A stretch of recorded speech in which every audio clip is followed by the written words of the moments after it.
If the officer had not constructively consented to the city's search of his cell phone as if pursuant to a general warrant, where was the probable cause to search? Well, again, because the fact that the policeman was going over and being on the city's service, and he was using taxpayer money to do this, the city believed that it had a right to figure out where all of its money was going to. We're living in a new age of governmental transparency where public officials are subject to sort of a less expectation of privacy. As we know, if we're dealing with a search in the constitutional sense, absent some generally recognized exception to the warrant requirement, you need a warrant. And in order to get a warrant, there has to be probable cause to believe that a crime has been committed. So where was the probable cause here? I will agree that I don't believe that I don't believe that the state actions should be repeated because I think it would lead to a slippery slope to privacy violations. However, I think what sets this case apart, what you need to look at here, is the fact that it was a public city-issued pager, and they have this right to look at it. And in essence, this wasn't... You said a while ago that public officials have a less expectation of privacy. Where does that come from? Well, and Forsley v. Bugliosi, the mere fact that because public officials are in the public sphere, let's say, they're under the limelight, then they're subject to a lot more things. For example, people know a lot more. Expectation of privacy is the language in that case? Well, yes, basically, because they are living in an age where there's transparency. We need to know what our government officials are doing. For example, many people know more about President Obama's personal life than they do of their own neighbors. That has become to such a nature where the 24/7 media service has been just simply reporting all of these facts of public officials' lives to us. Does that work also for, let's say, public school teachers? I don't believe not necessarily. Just like, it depends on what the court construes to be a public official. In Gertz v. Robert Welch Incorporated, there was a certain trial lawyer who defended, I believe, a leftist group in a court, and the Supreme Court said that that individual, Gertz, was not a public official, even though he was in the public record, and he did do this case publicly. He wasn't trying to, thrust himself into the limelight necessarily. Sure, but what about a public teacher? Someone who is paid by not a private school teacher, but a public school teacher, someone who is paid by the city. Should that make a difference in terms of their expectations? I don't necessarily think so. Just because they're being a teacher, just because they're working for the state, doesn't mean they want to, plaster their faces all over billboards. They're still at a less standard than as our politicians, let's say. Right. Okay, so if they were issued a phone, okay. So, yeah. Doing this at home. All right, good job.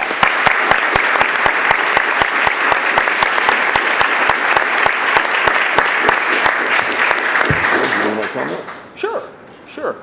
Not surprisingly, the opening was wonderful. It hit the issues that needed to be hit, dealt with the topics that needed to be dealt with. In terms of focusing on the idea of privacy, it struck me that that's, of course, exactly what the Fourth Amendment is about.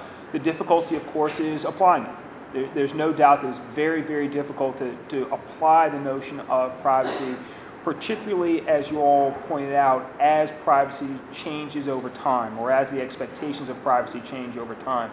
That's a difficult issue and one that we could take a long, long time to deal with, but I think you all handled a lot of the questions we talked about there pretty darn well. So thank you all very much.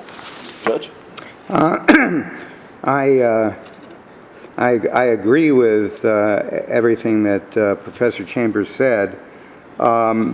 Presentation was just top-notch.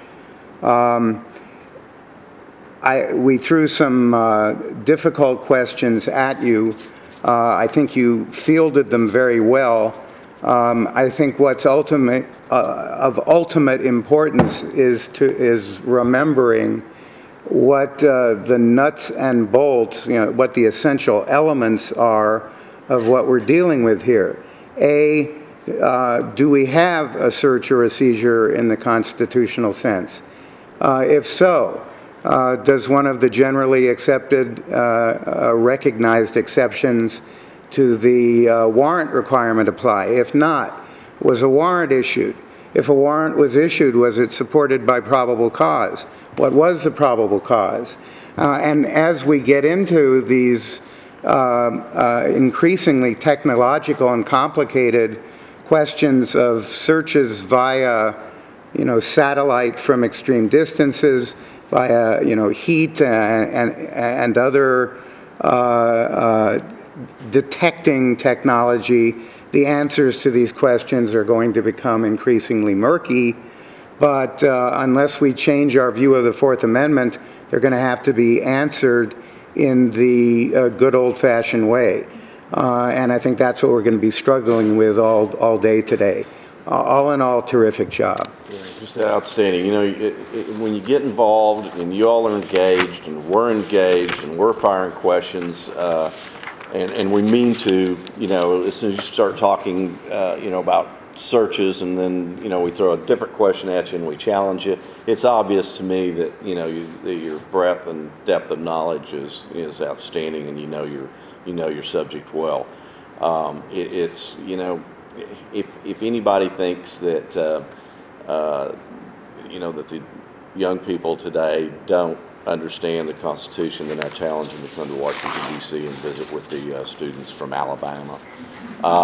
This is an interesting question. It's going to have to be a question that you're going to have to answer. Your generation is going to have to answer. How much of your life do you just want out there? I came from a generation that you don't trust anybody over 30. Now I'm twice that. So I don't know what to do. I'm confused. But anyway, great job, Alabama. You did an awesome job. Thank you.